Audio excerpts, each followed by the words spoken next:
Thank you so much for being here.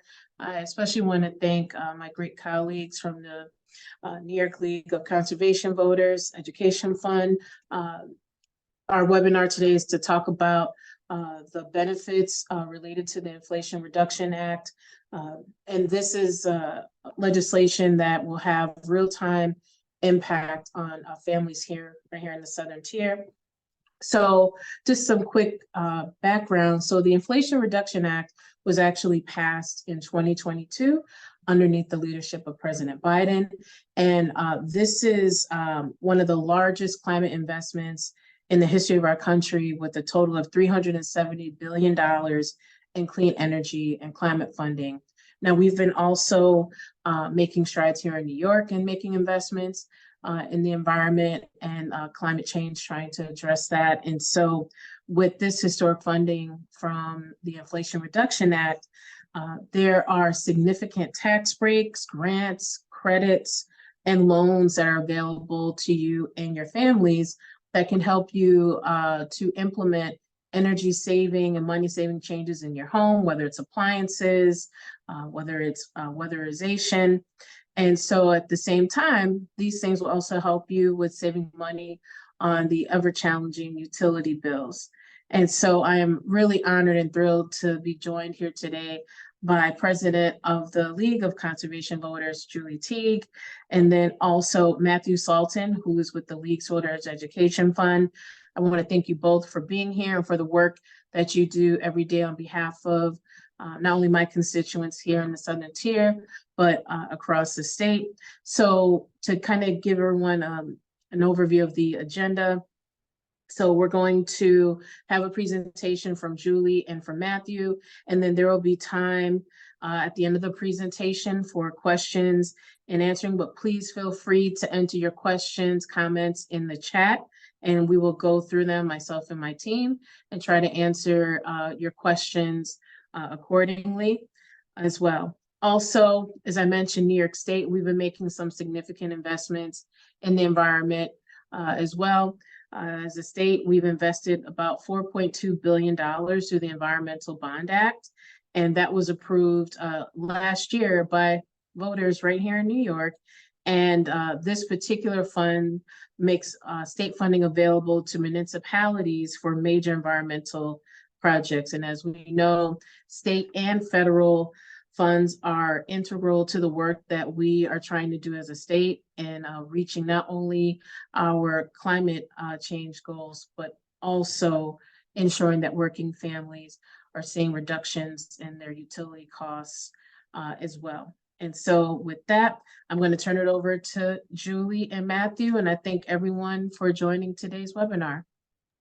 Thank you so much. My name is Julie Tai. I'm president of the New York League of Conservation Voters and the New York League of Conservation Voters Education Fund. Thank you so much, Senator Webb, for hosting this important educational opportunity. You've been unwavering in your commitment to our environment, and you've been dedicated to advancing sustainable policies, and we appreciate that, both in your times thus far in the legislature and as we move forward into this coming session. So really excited about that. And thank you for highlighting the Environmental Bond Act, which money is really just starting to flow very recently, starting first and foremost with funding for water infrastructure projects, as well as funding for electric school buses. And we'll talk about school buses a little bit more later in the program. As you mentioned, we're here today to talk about really a monumental achievement. The Inflation Reduction Act, or it's often referred to as the federal climate law. This landmark legislation has marked a turning point in our commitment to a healthier and greener future. New York has long been a champion of environmental and climate issues, but this is really Congress and the president putting a marker down. As you noted, it is the biggest, boldest action and investment our nation has ever taken on climate change. And I think it actually might be the largest investment ever made in the entire world. So it really is an important program. The Clean Energy Plan works by incentivizing people and businesses to make greener choices, right? We're giving you incentives to do that through this federal funding and tax credits and loans and what have you. Helping to pave a way for a cleaner, more resilient future, demonstrating that environmental policies can be a win-win for both our wallets and for the planet. So I'm going to talk about the incentives and what's in the program overall in just a moment. I do want to thank everyone for logging on to this program. I hope you find this information useful and actionable. If you haven't already, please be sure to sign up for us for the NYLCV EF for more information. We have an Inflation Reduction Act consumer guide that we will make available. I think Matt will drop a link to that into the chat, but we have all that information available, and we will be updating it as more information becomes available from the state for a number of the rebate programs that we're going to highlight today. So with that, thanks, Matt. We have a lot of information available. So it's a big law. I think a lot of people aren't aware of this, but it was the big $1.9 trillion program that the federal government passed 2 years ago. And we're really going to highlight on it the climate components of it, which, as Senator noted, is just about $370 billion. If you want to go to the next slide. So this really touches a lot of things. It's called IRA or the IRA. It impacts clean energy, transportation, agriculture, healthy communities, clean manufacturing, funding to help us make our buildings cleaner, more efficient, investing in public lands and water. So it really touches on a wide swath of sectors in the programs that it's offering support for. Next slide. Some of the really key ones are on clean energy. A lot of what we're talking about on this slide is really for industry, right? There's a 10-year extension for clean energy program. So that's to help with renewable energy like solar and wind and offshore wind, also for battery storage. They did something a little bit different this year. It's been a tax credit, which means that you have to have a tax liability to pay for it.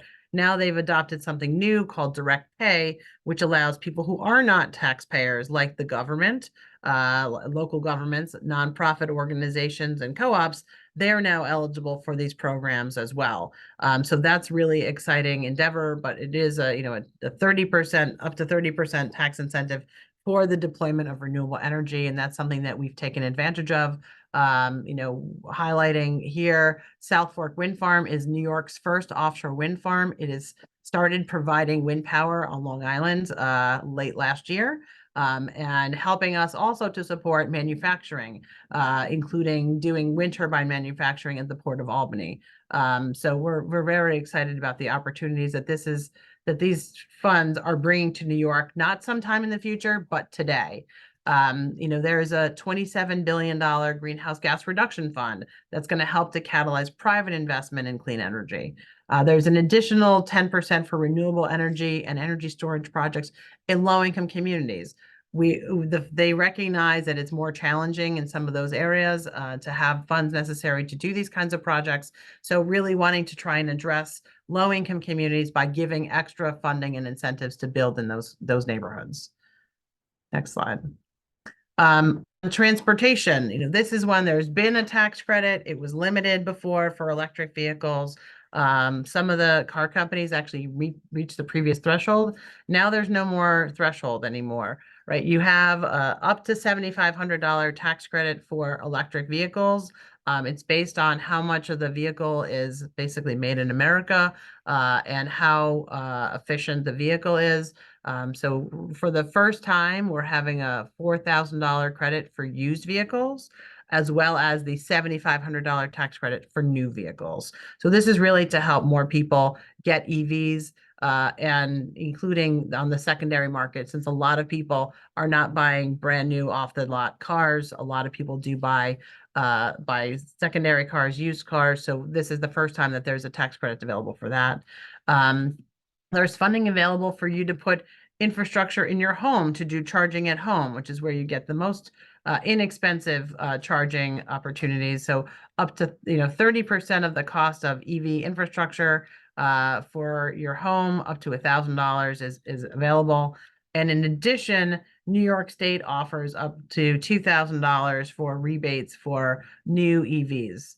So that is something that can be combined with the tax credits that are available from the federal government.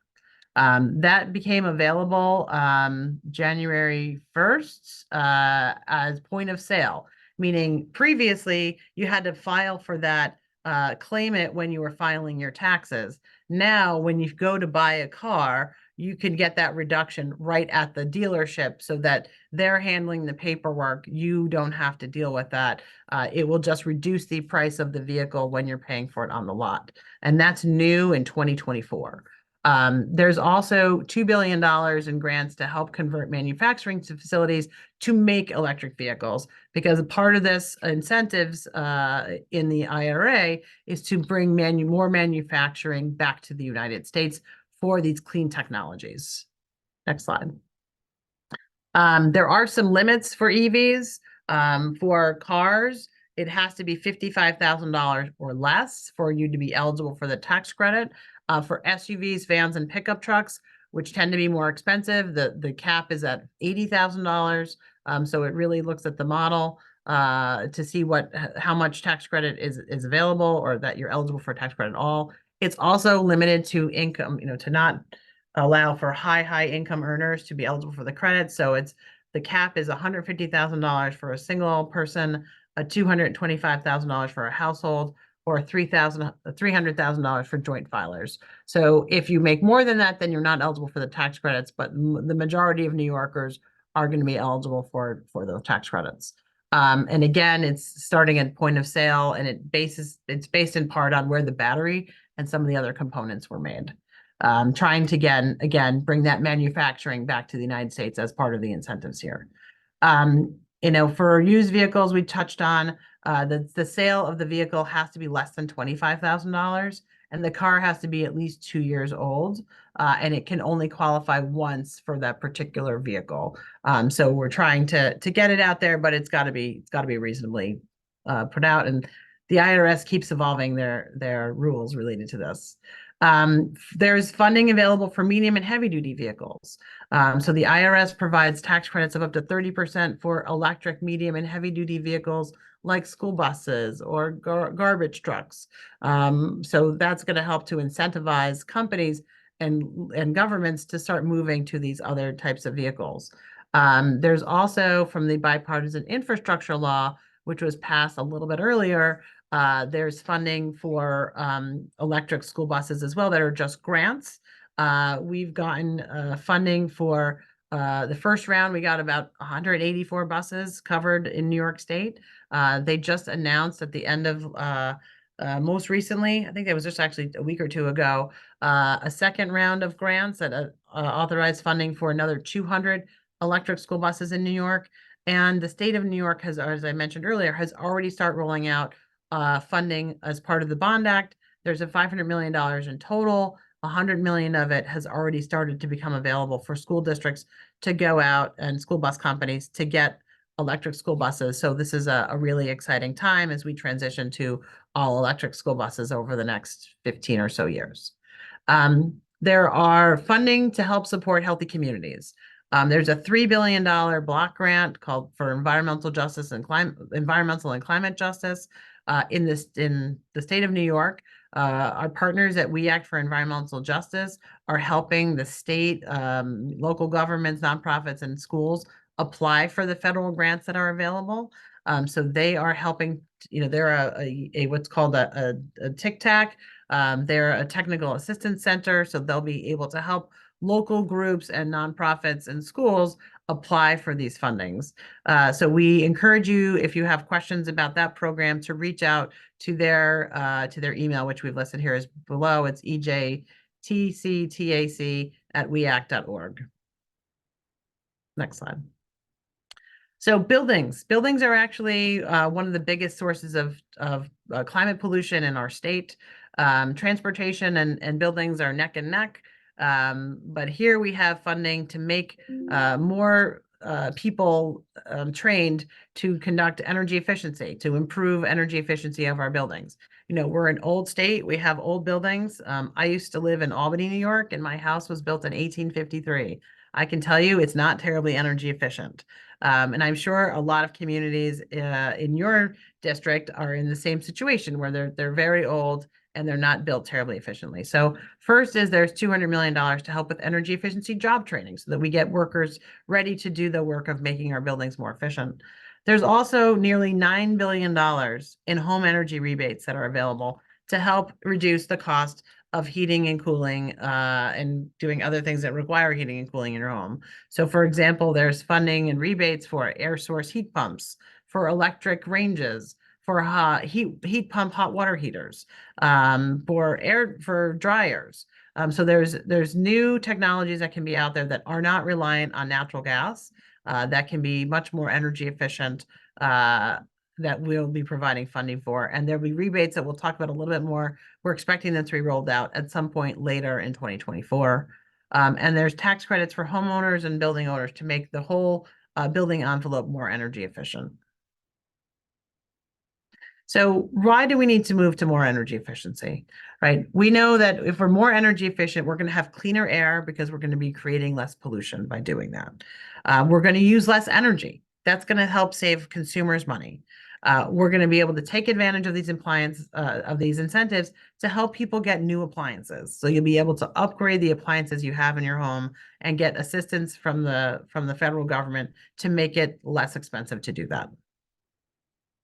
So our friends at Rewiring America have created a savings calculator where you can put in and get an estimate of how much money you could be eligible for from the Inflation Reduction Act. So we've gone and we have the website listed there, but if you put in some information, so it's what your zip code is, whether you rent or you own, what the household income is, how big your household is, how you file your taxes.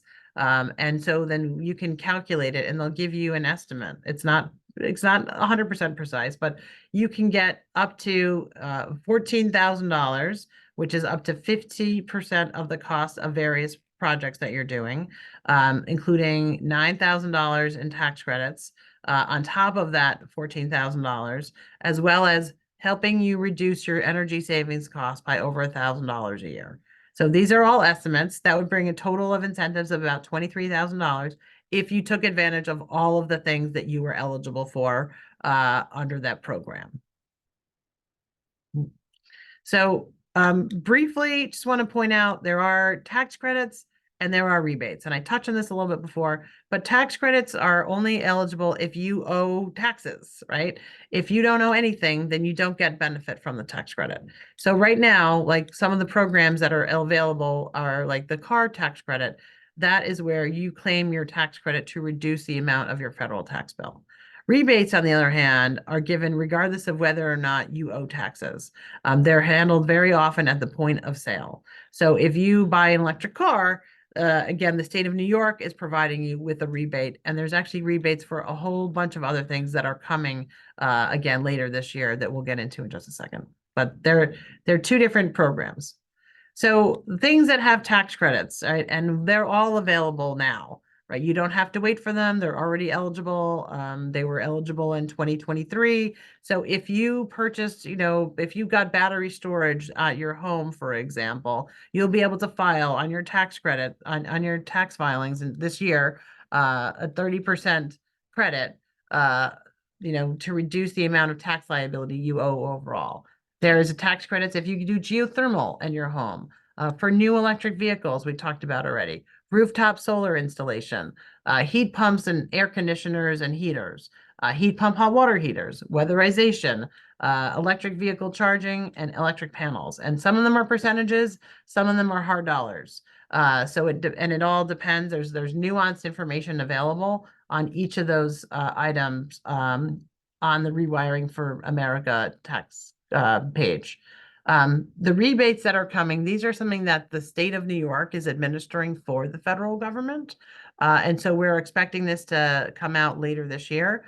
But there's, again, going to be up to $8,000 for a heat pump air conditioner or heater, up to $4,000 to upgrade your electrical panel. Because if you're adding new electrical appliances or EV charging, your electrical panel probably doesn't have sufficient capacity for that. So you need to upgrade your panel to do that. Again, energy efficiency rebates, electric wiring, heat pump hot water heater, weatherization of your home, putting in an electric or induction stove, a heat pump clothes dryer. So we have a bunch of of appliances that are going to be eligible for rebates in the coming year. Again, the eligibility is based on where you live, right? So there's all based on an area media income. So for Ithaca, for example, the median income is $76,209. So if you're below $60,000, or below just about $61,000 of your annual income, then you can get up to 100% of the project covered. So they're giving this to you for free because they know that folks who are lower income can't afford to expend as much money to make these improvements, even though those are the people who will very much benefit the most from reducing the amount of energy that you're using. For people who are between $61,000 and $114,000, you can get up to 50% of the project cost covered using these tax credits and rebate programs. So it is a very exciting program that's eligible for a lot of people are eligible for. New York has some additional programs beyond what the federal government has. There's a program called the Assisted Home Performance with Energy Star program that allows you to get up to $5,000 per project, depending on your income, for various programs. There's a heat pump program where you can get between $1,000 and $4,000 in incentives, both to seal and insulate your home to make purchasing a heat pump more effective. If you switch to geothermal, you can get up to $5,000 in a tax credit on top of the federal government's tax credit. For clean heat, you can get up to $2,000 per $10,000 of BTU from ground source heat pumps through National Grid. So you can get it not just from the state of New York, but also from your utility.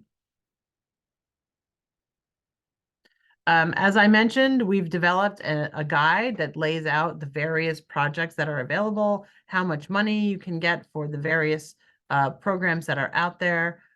We have it on our website, nylcvef.org. Thanks, Matt, for dropping that in the chat again, so that we can make that information more available for people to go and find it. And that's all we have for right now. Follow us on social media.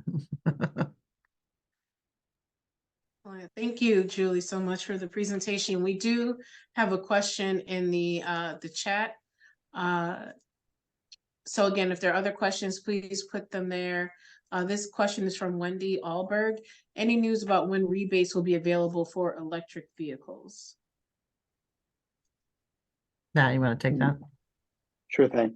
So yeah, so as Julie mentioned during the presentation, that $7,500 tax credit for electric vehicles is available as the tax credit, and as of January 1st of this year, is also available at point of sale as a rebate. So you should be good as long as the car matches the requirements set by the IRS for those certain categories. And right now, I think there are about 19 different models that meet that criteria. You should be good to get that rebate.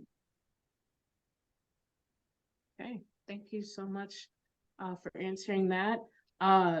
There's also some questions we had gotten in advance. Amy from Enfield just completed a ground-mounted solar installation and was wondering what provisions in the IRA she could take advantage of. Yeah, Matt? so yep. So there's that 30% covering the cost of solar that she can tap into when dealing with her contractor for the project. So it should cover about 30% of the project. Then that should be eligible when you file for your taxes this year, right? Yep. Okay, awesome. I have some other questions, but I also wanted to make sure for folks who are here, please put your questions in the Q&A portion. Okay. For the question about Cortland, if you want to drop in the zip code, we can look it up for you and get you. Thank you very much. We can give you. I'll share the question for folks who also are wondering. It goes back to the calculator. Do you happen to know the income eligibility range for homeowners in Cortland? I assume this range is higher than in Ithaca. Thank you. Yep. So basically, and I can get the link and then post it after. So the way they do it is that they don't want to limit anyone from being able to access it based on where they live. If they set a national standard of this amount for income, suddenly you're going to box a lot of people out because they live in higher income areas, but they might not necessarily make as much as their neighbors. So they wanted to do it on an individualized basis by zip code, because we know that in places like New York, where even if you're making more than in other places across the country, you might not necessarily have as much disposable income. So it's all based on that area median income based on zip code. And let me get that and I'll put it in the chat for everybody. Matt, why don't you, I don't think the chat is available to everyone. Or I don't know, I'm not sure if people can see that. But why don't you maybe reshare your screen so you can show, and then we can provide people with the link for that as well, because the question is also similarly for Greater Binghamton, like what the ranges are. Gotcha. Okay, Yeah, I sure think thing. portion too, if we can answer, there's an option to answer live. We could put it there as well. Yeah. Great. And then while And if you're I could doing, get the zip code again. for Cortland, person put it in. Yeah, no, yeah, we have that. And then income eligibility for home energy improvements in Greater Binghamton. That's a question from Amy Williamson. I can give you a sample Greater Binghamton zip as well, and of course sharing the screen. So like 13850 could be an example. I don't know if Amy, if you want to put in a zip code, I can look up as well.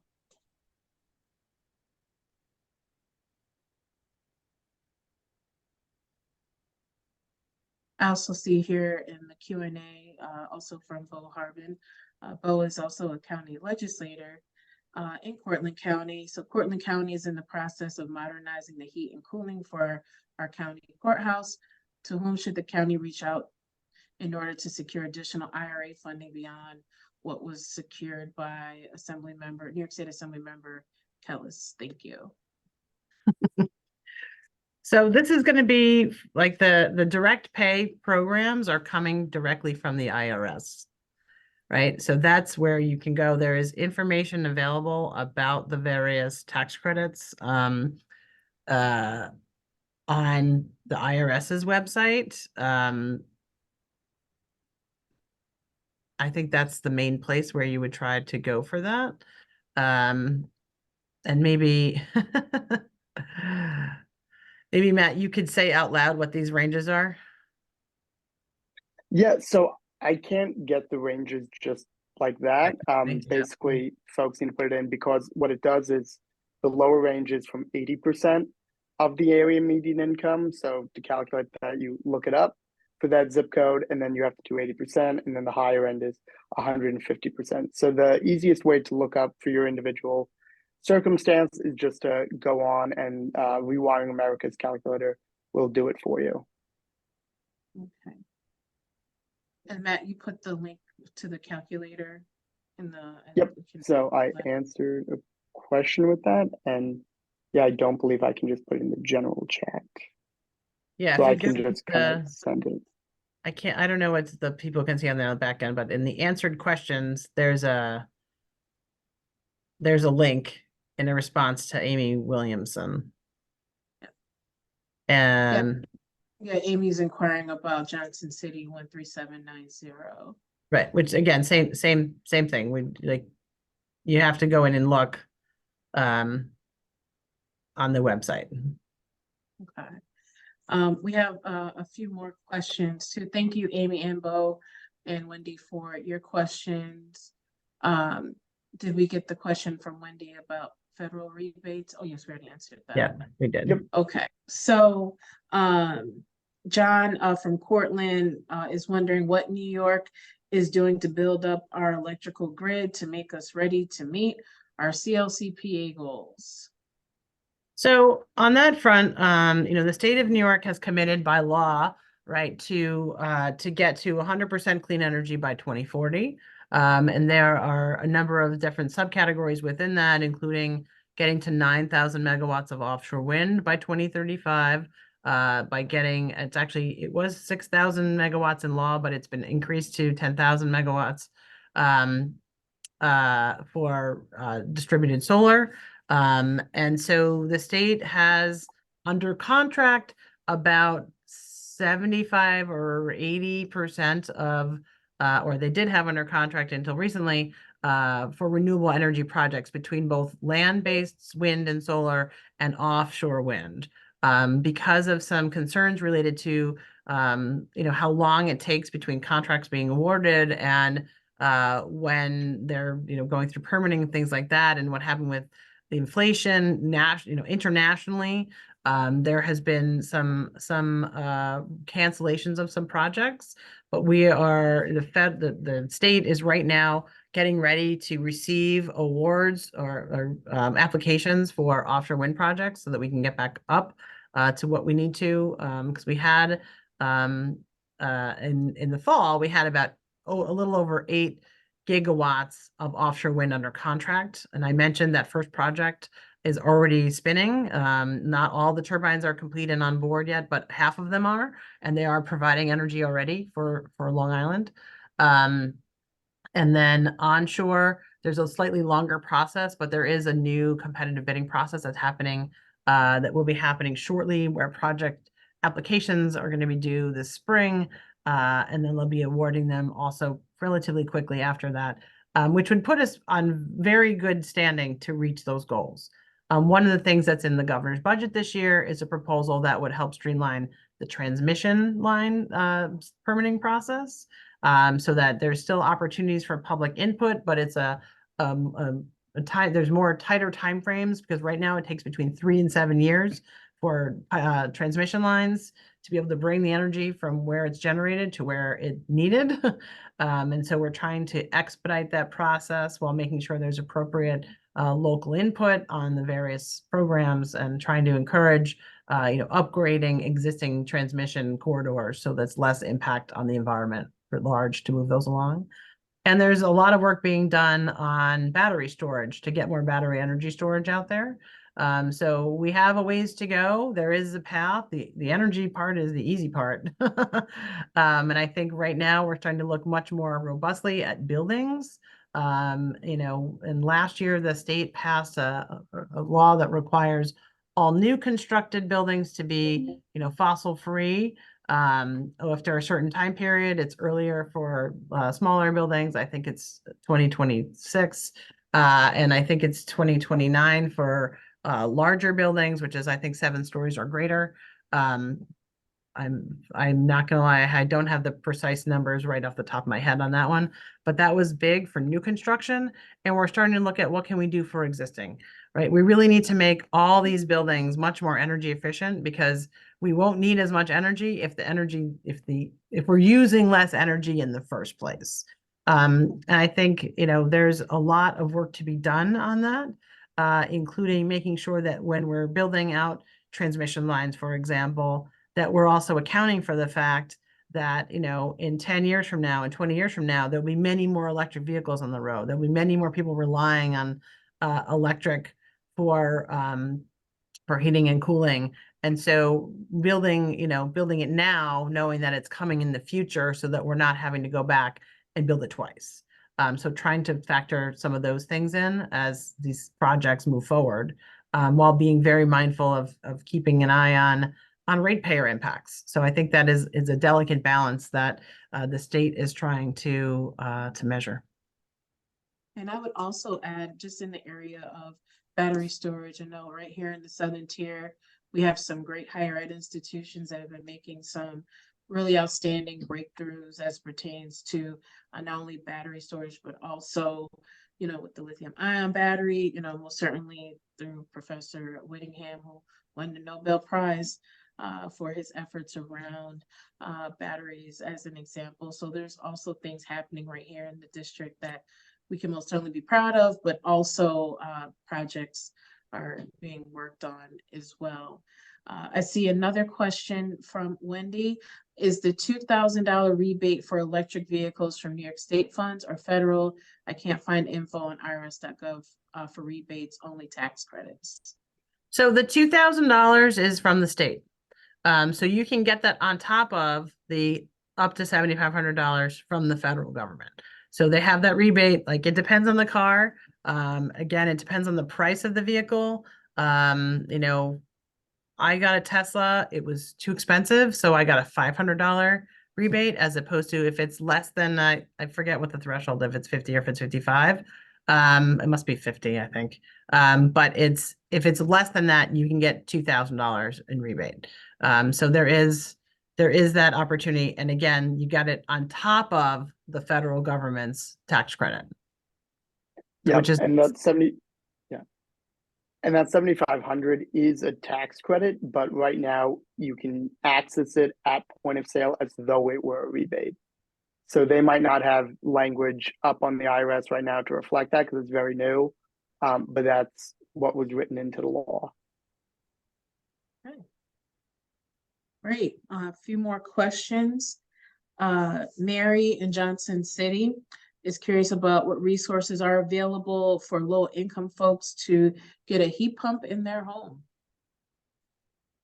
So there are both tax credits and rebates. So if you're low income, and you may not have, tax liability, then the tax credit is not going to help you, right?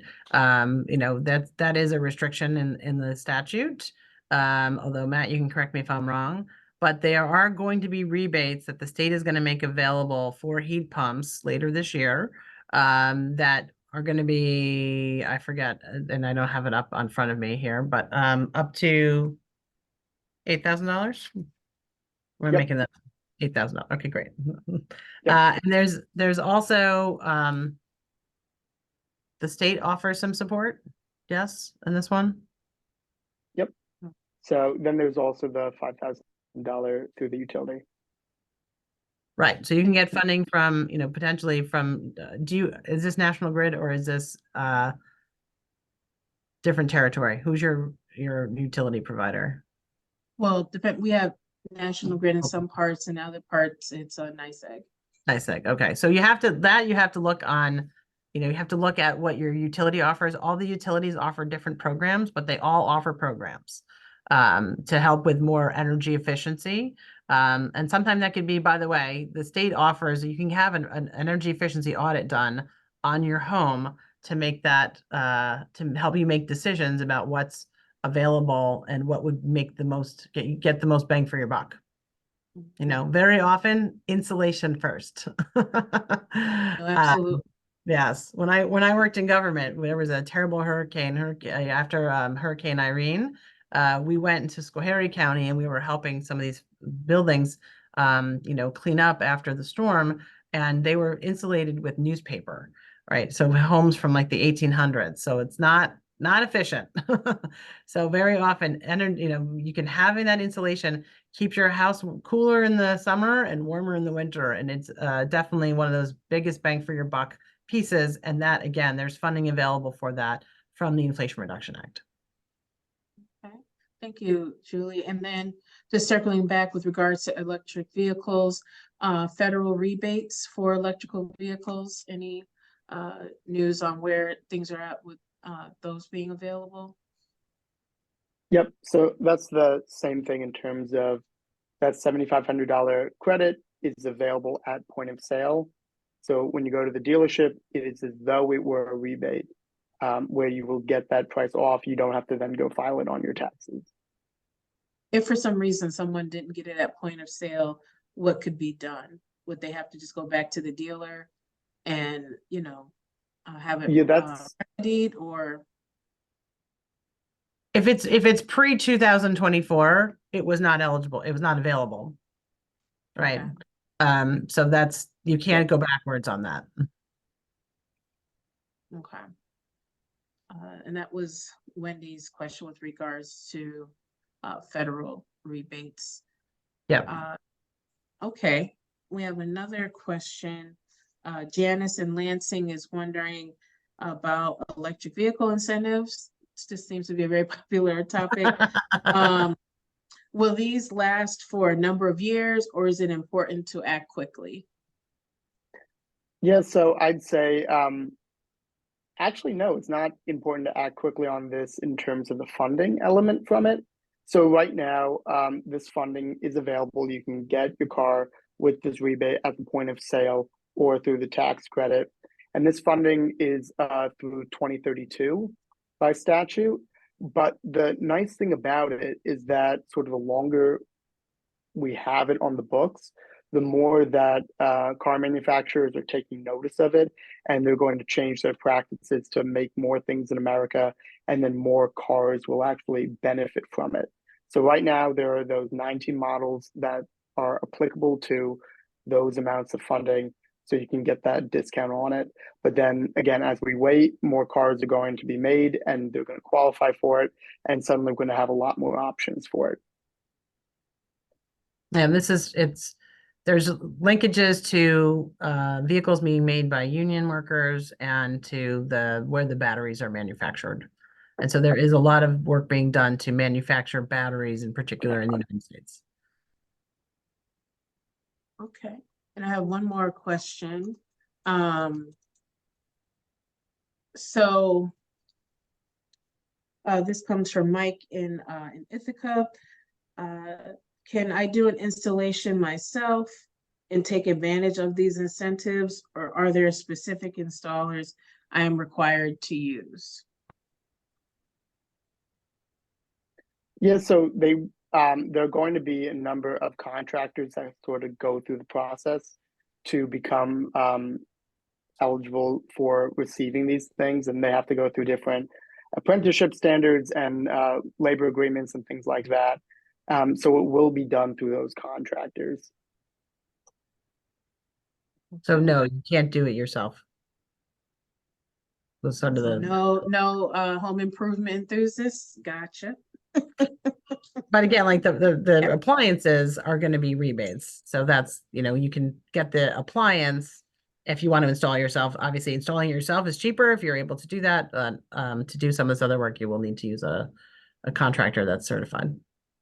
And you also mentioned earlier in the presentation that for those things, definitely folks can go through NYSERDA to get access to those supports, correct? Yep. Yes, NYSERDA is going to be the one who's managing the Oh. rebate programs for New York. Mhm. So the sort of the federal government lets the states make some decisions about how exactly they're going to deploy the funds. Yep. And if we Basically, share again the links, I know we put up for the calculator. Can you just share your screen again with the NYSERDA link for folks to be able to capture? sure thing. And I can also send a list of different links to your office, Senator, and then if you guys want to send it out to all those No, we folks who definitely registered. Yes. And then I was just checking to see if we had any more questions. Oh, it's a comment that there are at least 2 certified contractors in Ithaca now. Thank you, Wendy, for sharing that. So as we're getting close to time here, just wanted to offer again to you, Julie, or you, Matt, any other remarks or closing comments? And then, of course, if there are other questions, we have a few more minutes. Just want to make sure we get everyone's questions answered. I think it's really important as a starting point of like people knowing that there's funding that's available or coming, so that people can be thinking about that as you're looking at what decisions you're making for improving your home, how to make it more energy efficient. Really, we want people to be able to take advantage of all the federal funding that's available, because it's really a unique and historic moment to be able to do that. Not only to help fight climate change, but really to reduce your energy costs and to reduce how inefficient your buildings may be. I also want to point out, we've been very fortunate, so far between the Inflation Reduction Act and the Bipartisan Infrastructure Law and the CHIPS Act, the state has gotten about $47 billion in investments in clean tech and clean energy including Lansing Renewables in Tompkins County got about $5.4 million for 3 megawatts of solar energy.